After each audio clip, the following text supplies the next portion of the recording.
What is up, everyone? Welcome back, and today I'll be doing my first ranking with the Mad Max franchise. Since it's just five movies, I'm not gonna have a tier list or anything. I'm just gonna talk about them and rank them as I go. I'm going to start at the bottom and then go up to my personal number one. All the way at number five is Mad Max Beyond the Thunderdome. Out of all the movies, this is the only one that I truly didn't like. Which is interesting because it has the same writers and creator from before, but it lacks everything else that made those other two movies work. My main reason for not liking this movie is that it feels like it's trying to be something that it's not. It ditches the dark, brutal grittiness nature for a more lighter tone adventure that feels like it wants to shut out the original audience that made the first two movies popular, but instead reach out to a much more broader audience. It has way more 80s cheese and tries way too hard to be funny.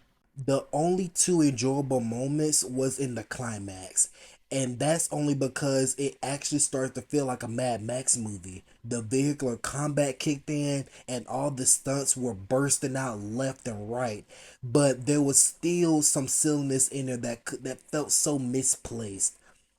The second one was Tina Turner as Auntie Entity. I've never seen her in a movie before, and it was pretty cool to see her as a villain. She was really embracing the role while giving the film some of its energy that it was lacking so bad. She's not in the movie a lot, but when she is, she's the best part.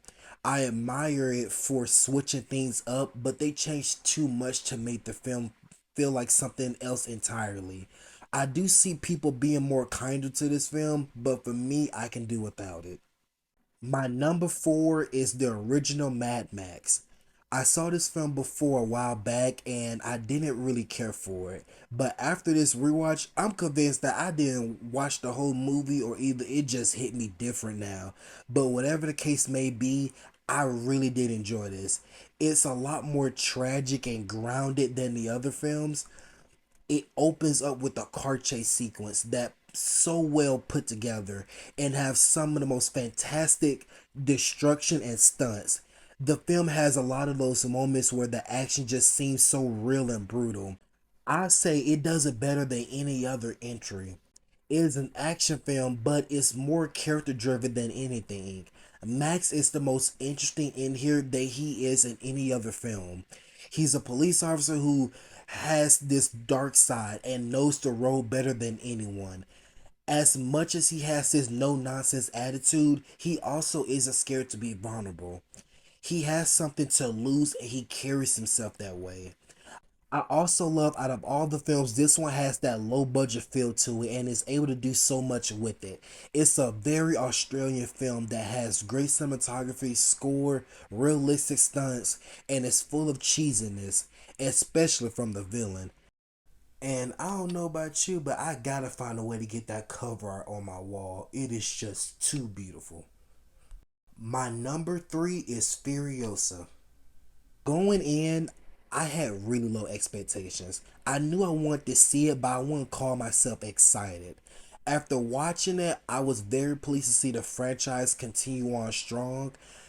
I'm not in love with the film as much as I would have liked, but I did enjoy what I watched. Furiosa is more character based than the original, with five chapters dividing up the story while showing off the change of Furiosa. The world is much bigger and dense. The film is introducing us to places and people that we are already familiar with, but gives more context. A lot of this film is giving more context to what was already established in Fury Road. It could be a flaw towards the film because it can make it feel more so the same, but also helps it because it's making the world feel more fleshed out. The film has great, vivid cinematography and fluent camera work. The stunts are still impressive, and some of the poor CGI was distracting, but it only stood out in some scenes. The makeup and costume department need a round of applause because they not only recaptured some looks, but they also created some that really stands out. Out of everything though, I was not expecting Chris Hemsworth to be my favorite thing. As of right now, this is the best thing I've seen him in. Aside from the people we've already seen in this world before, he is the only one that really felt lived in. He was having the most fun with his character, and he was owning every scene he was in.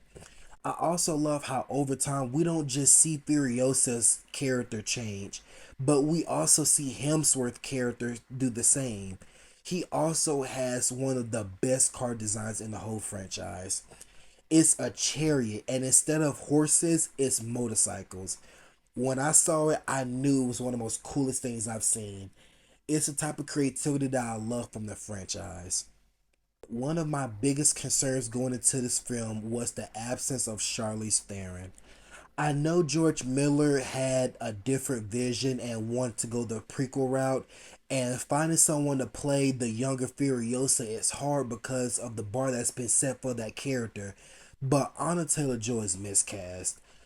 She is a great actress, and I've been following her for a hot minute, but she doesn't have the roughness or the presence that Charlize Theron has. She's too clean cut and too reserved for me to care for the character. The best thing about her is her ability to use her eyes to act. And that's another thing. She barely talks, and it already took her a hot minute to show up on screen. The writing doesn't do enough for her to make her really shine like it did for Charlize Theron in Fury Road. She does fine with what was given, but she doesn't give the character any justice. I would love to see how this film grows on me over time because I do like the film despite my flaws with it. I just wish I was crazy about it. My number two is Mad Max 2. I love this film because it doesn't waste any time to get going. It fills you in on what happened to the world and Max, and it just gets moving.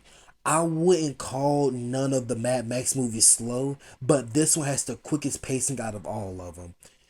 With that quick pacing comes this sense of Had done, urgency in yeah. this film that And I it's just love. mind-boggling to be It back feels here like you're and being see thrown into this just ongoing exactly where issue it happened. with the And antagonist and the you know, small group you that shudder now. Max You end up don't think, helping. could I do this again? And you The think, movie never I'm not lets too up sure. until the credits roll. It's a very straightforward film that offers not only action, but a world that feels much more bigger and cruel than the one we see in the first film. These two The guideposts just costumes here are is more where the truck exotic and there's more left the stunt road, work than there is in the hit the previous ground movie. here, and slid This film through to kind of that serves as a ditch up there where blueprint for they had Fury Road, the Ned and the Kelly way it strips the camera rolling. dialogue and replaces it with Over action and there, how they it's had some directed, other cameras especially in on the tripod. climax, because that climax was so entertaining.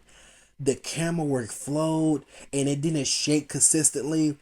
Also, Max in this movie is much more reserved and closed off, much like other action heroes that we are used to seeing. I love the way we see how different he is in here and how broken he must have felt after what happened in the first film, which is unfortunate because it causes him to be less interesting in this film to watch. My number one is Mad Max Fury Road. I hate to be predictable, and I'm sure this is going to be a lot of people's number one. And that's because George Miller really created his masterpiece with this one. When this film came out, it was nothing we've seen before. It had so much love and energy to it.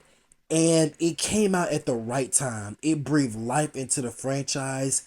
I think everyone was so surprised because it came from the same guy who made Happy Feet, but it showed his range as a director. Oh, and the film does not hold back either. The story may not be as ambitious as the others, but the storytelling they go for works. One simple left turn sets off all the mayhem. It never rushes or drags to tell you what it wants. It moves at its own pace, and meanwhile, you can see the world that they are in. The makeup and costumes are amazing, and it's some of the best in the franchise. The colors from the beautiful cinematography pop out at the screen with this red, orange, yellow, and blues.